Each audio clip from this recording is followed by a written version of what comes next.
ce métier où tout le monde couche avec tout le monde, où tout le monde se tutoie, où tout le monde ment. Mais qu'est-ce que c'est? Vous trouvez ça normal? C'est votre cinéma. Moi, je trouve ça irrespirable. Je méprise le cinéma. Écoutez, monsieur, je suis comme ça. Emmenez votre femme se calmer ailleurs. Quand on tire, on raconte pas sa vie. Salut à tous, salut à toutes, salut les passionnés, comme j'ai l'habitude de le dire. J'ai changé de bonnet. Voilà, je tenais à vous souhaiter une magnifique année 2023, que vous ayez toutes les chances de votre côté. Cette société est en train de changer. Alors moi, j'ai une tendance optimiste à me dire que c'est pour peut-être éventuellement, si pas un mieux, en tout cas quelque chose d'intéressant à explorer. Donc je vous souhaite d'explorer un maximum, d'être guidé par la passion. Je ne pourrais pas ne pas vous souhaiter cela. Et je voulais également vous remercier de votre soutien. L'année 2022 a démarré, m'a mis un petit peu des bâtons dans les roues, donc ce qui fait que j'ai été amené à revoir un petit peu mon identité au sein de YouTube. Vous savez que, comme beaucoup de youtubeurs, je scinde ce que je suis IRL, comme on dit, et ce que je suis sur Internet, même si je suis hyper cash, hyper honnête dans ce que je suis. Voilà, je tiens quand même à faire la distinction entre Cédric et LPDC. Donc voilà, voilà, j'ai fait de nombreux teasings durant l'année, puis ça n'a pas pu se concrétiser comme je voulais, puis j'ai changé d'avis, puis j'ai ci, puis j'ai ça. Vous avez toujours été là. Je vois que le nombre d'abonnés augmente encore. C'est vrai que depuis le mois de septembre, je marque une certaine régularité et ça fait du bien, et à tel point que j'ai même décidé d'aller encore plus loin.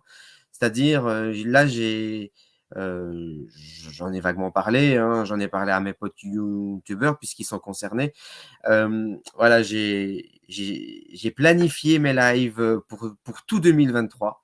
Donc, ça fera 48 lives pour 2023 de programmés. Je laisse toujours une marge à l'actualité. Hein. Il suffit qu'il y ait un artiste que nous aimons tous qui s'en aille, ce que je souhaite ne pas faire, en fait. Mais bon, la réalité fait que l'image est très claire. Désolé, je suis en pleine journée. J'ai pas l'habitude puisque je fais mes lives au soir. Donc, voilà, cet enregistrement, c'est aussi pour faire un petit état des lieux. Donc, voilà, ce petit teasing, vous le savez. Voilà, j'ai 48 lives prévus pour 2023. Je précise bien 48 lives programmés. Alors, voilà, vous savez que ma niche à moi, ben, c'est le top flop, hein, c'est mon dada, c'est mon identité. J'ai toujours expliqué que c'était parce que moi, je classe tout. Voilà, c'est très proche de moi, donc je classe. Ça peut donner l'impression que ça demande un taf de dingue, mais en fait, ça fait tellement partie de moi que j'ai pas l'impression de taffer quand je le fais. Donc, je classe mes films selon mes acteurs, selon les réals. Si un réal a bossé avec un des acteurs que j'ai classé, je fais une petite vignette et tout. Enfin voilà, je classe mes livres, je classe mes vêtements, puisque j'ai des vêtements de ville. Hein, vous voyez, celui-là, j'ai l'habitude de vous montrer mes goodies. Là, voilà, t-shirt uni, sympa, voilà, pas de quoi fouetter un chat. Donc, je classe mes vêtements normaux avec mes vêtements goodies. Voilà, je classe tout le temps. Ça m'amuse beaucoup et faut dire ce qui est, je crois que c'est un toc chez moi. Donc, je classe et puis je ressors les trois films les moins bien classés avec les 3 films les mieux classés. Vous connaissez le principe, le top flop 3. Et puis, je demande à mes invités de venir avec leur top à eux. Et alors, on en discute. Et alors, j'ai la liste à côté de moi. Et on parle de leur film par film. Et puis ensuite, je leur explique, je leur dis où se trouve leur film dans le classement. Alors, c'est un classement que je fais en fonction des réceptions critiques à l'époque de la sortie du film, que je réévalue avec ce que pense la nouvelle génération ou pas, mais avec la réévaluation voilà, du film aujourd'hui. Par exemple, je prends toujours comme exemple parce que c'est fabuleux pour moi, Fight Club a été très mal reçu à son époque. est devenu un classique de mon temps, donc dans les années 90, fin 90, début 2000 plutôt 2000.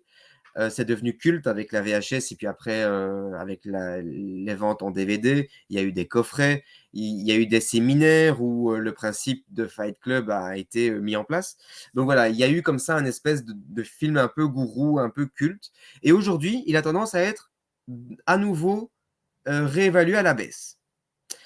Et Seven, c'est exactement l'inverse. Seven n'a eu de cesse que d'être revu à la hausse constamment encore aujourd'hui. Donc voilà, je fais des classements comme ça, donc le chiffre au box-office, et j'ajoute une petite touche personnelle, mes goûts à moi. Voilà, donc c'est la popote interne, mais comme ça, vous savez, ce n'est pas un classement officiel, bien sûr, mais c'est quand même une vue d'ensemble, je pense, la plus complète que je puisse apporter. Et c'est mon identité. Donc voilà, j'ai reçu des super invités. Pour le moment, j'ai reçu, je vais pas les nommer parce que j'ai peur d'en oublier, à moins que si vous me permettez, peut-être que je vais avoir accès ici, mais non, je vais même pas chercher, je vais pas je vais pas faire ça. Ils savent de toute façon puisqu'ils ont été invités. Et voilà, des passionnés, des amis, des gens avec un putain de bon cœur. Et voilà, j'espère que toute l'année 2023 sera comme cette fin d'année 2022 pour la chaîne. Alors, bien sûr, je vais conclure. Hein. Vous savez que la niche, donc, comme je disais, c'est le top 3, flop 3. Alors, je n'ai pas préparé pour une fois cet enregistrement, donc je vais un petit peu chercher. J'ai préparé mes 3 attentes. Je ne vais pas faire de flop. Juste les 3 films que j'attends le plus pour 2023. Alors, on cherche. Alors, ça va aller très vite parce que je ne les ai pas classés, mais quand même, vous savez, je classe quand même instinctivement. Alors, en numéro 3. Alors, le temps que ça importe, voilà. L'Exorciste 2023. Alors, à la base, voilà, vous savez que je n'apprécie pas des masses les reboots. Evil Dead a été une horreur. Halloween, c'était pas une horreur, mais j'ai pas plus aimé que ça. Même si j'ai beaucoup aimé le dernier Halloween Ends. Mais là, j'avais envie de faire confiance à David Gordon Green qui reprend mon film d'horreur préféré ever, L'Exorciste. Alors, le scénario est évidemment le même, à peu de choses près. Je sais que ça ne va rien apporter, j'en suis sûr. Mais pourtant, mon instinct me dit que ce film-là va pouvoir avoir peut-être ces lettres de noblesse que la jeune génération puisse découvrir ce film d'horreur qui est pour moi un immense chef-d'œuvre. Et en plus, moi, ce que j'avais adoré avec l'ancien, c'était que William Friedkin s'est toujours défendu d'avoir fait un film d'horreur. Donc pour lui, c'est un vrai film dramatique sur la perte, sur le questionnement autour de la foi. Et j'aime beaucoup cet état d'esprit. C'est-à-dire que moi, les films d'horreur que je préfère ne se veulent pas des films d'horreur. Massacre à la tronçonneuse, c'est exactement la même chose. J'adore le tout premier, comme beaucoup de gens. Et pourtant, ça n'a pas été filmé, ça n'a pas été réalisé comme ça n'avait pas vocation à être un slasher, quoi.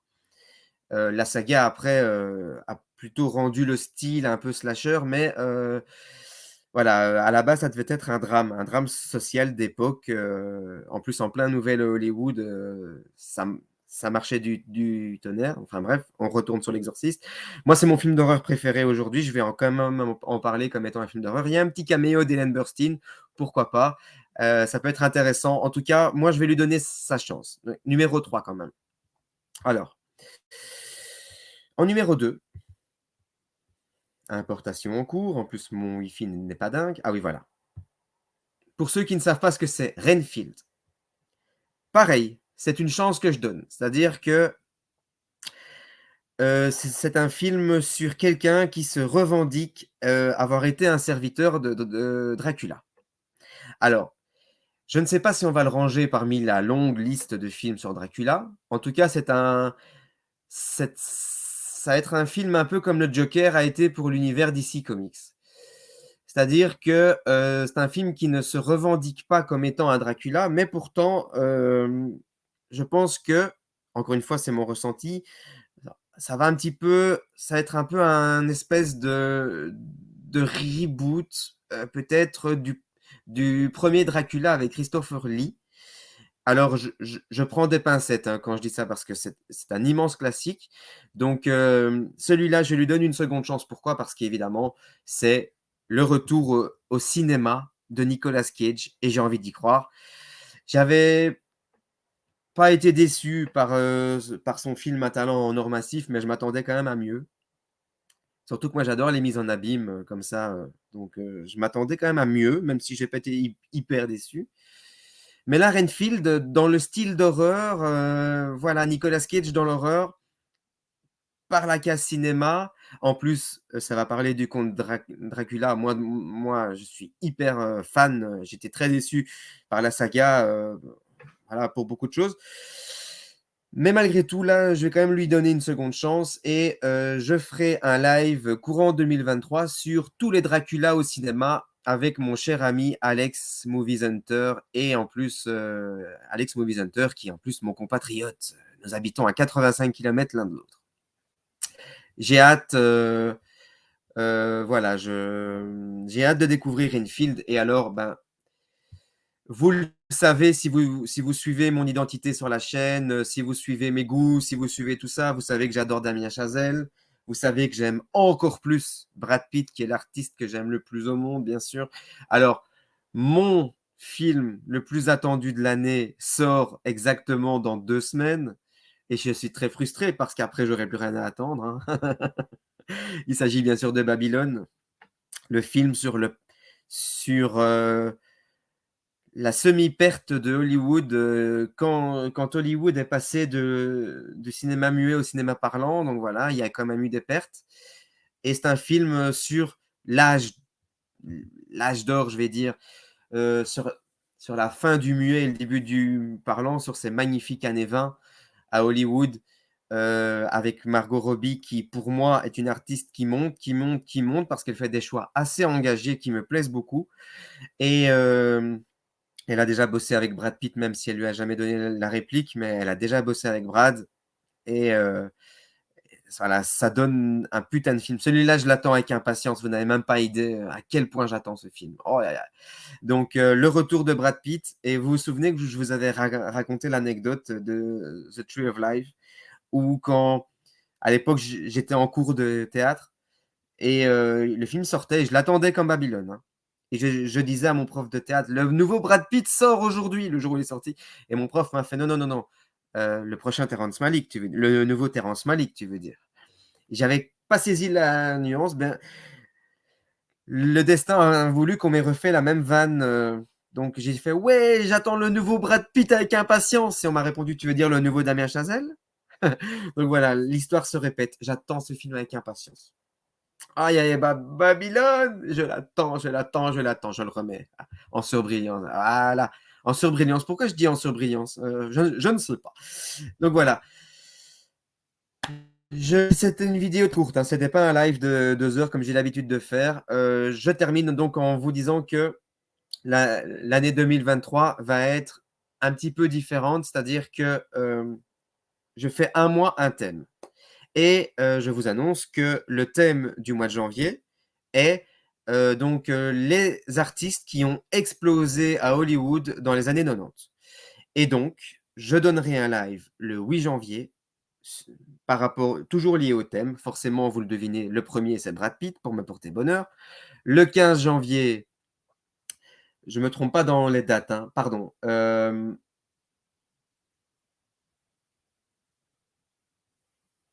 J'ai un trou de mémoire. Non, non, donc ça sera donc pardon, ça sera ça. Le 8 janvier, Brad Pitt. Le 15 janvier, toujours par rapport au thème, Leonardo DiCaprio. Le 22, Will Smith. Et le 29 janvier, ça sera un cinéma sur le meilleur des années 90. Voilà, le cinéma hollywoodien. Alors, je ferai ça chaque mois, donc toujours un mois, un thème, et ensuite 4 sous-thèmes sur le mois. Et voilà. Excusez-moi, je me perds un peu, mais vous l'entendez peut-être, je suis légèrement enrhumé, je suis un petit peu malade. Pour terminer cette année, ça va être un peu triste, mais c'est pas grave. Moi, c'est mon moment de l'année que je préfère. Et donc, même malade, ça ne m'empêchera pas de passer un très bon réveillon. Je vous souhaite de passer un excellent réveillon aussi. Je vous embrasse. Merci encore du fond du cœur de votre soutien, de n'avoir jamais rien lâché. Et voilà, j'espère être à la hauteur de votre attente et de vos attentes, parce que j'espère qu'elles sont nombreuses. Je vous souhaite encore une très bonne année 2023. Je vous embrasse et je vous dis à très, très, très vite. Encore une fois, très, très bonne année 2023.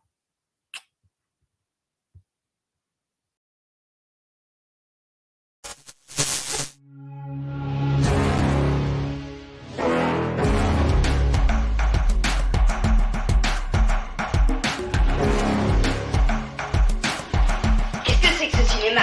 Qu'est-ce que c'est que ce métier? Où tout le monde couche avec tout le monde, où tout le monde se tutoie, où tout le monde ment. Mais qu'est-ce que c'est? Vous trouvez ça normal? C'est votre cinéma. Moi je trouve ça irrespirable. Je méprise le cinéma. Écoutez, mon vieux, ça se dit comme ça. Emmenez votre femme se calmer ailleurs. Quand on tire, on raconte pas sa vie.